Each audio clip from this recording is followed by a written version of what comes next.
जून, जुलाई, अगस्त, सितंबर के महीनों में जब सूरज जो था उससे मेरा सेल तप रहा होता था और सवाए एक पंखे के जो 24 घंटों में चंद घंटों के अलावा नहीं चलता था, मुझे डेथ सेल में रखा।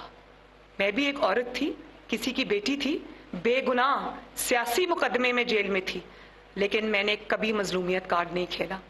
मैंने इनको ये कहा कि जो आपको जवाब मुझसे लेना है आप लें, मैं आपके इंतकाम का भी सामना करूंगी, आपके जबर का भी सामना करूंगी, और आज तक कोई केस ही मेरे खिलाफ साबित नहीं कर सके।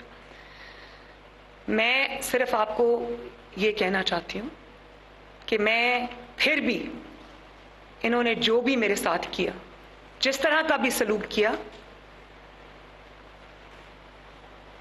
मैं फिर भी किसी इंतकाम में बिलीव नहीं करती। और मैं नहीं चाहूंगी कि चाहे वो कोई मर्द हो या औरत हो। शीरी मजारी साहब को तो खवातीन ने अरेस्ट किया है ना, मुझे दोनों दफा जब अरेस्ट किया था तो किसी खातून ने अरेस्ट नहीं किया।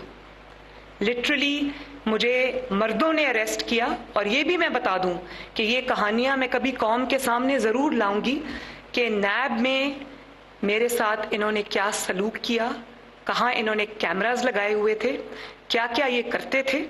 रात को 12 बजे ये मेरे कमरे पे, मर्द जितने भी ऑफिसर्स होते थे वो धावा बोलते थे और मेरी वीडियोस बनाते थे। इनके पास वो वीडियोस मौजूद हैं।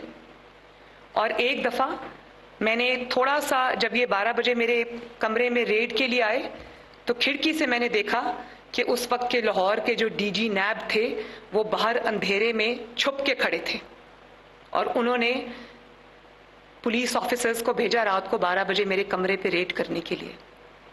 मैं आपको ये बात बता दूं कि अगर मैंने ज़बान खोली कि इन्होंने मेरे साथ क्या किया तो बात बहुत दूर तक जाएगी, लेकिन वो बात जब मैं करूंगी कभी बेहतर वक्त आया, और वो इसलिए नहीं करूंगी कि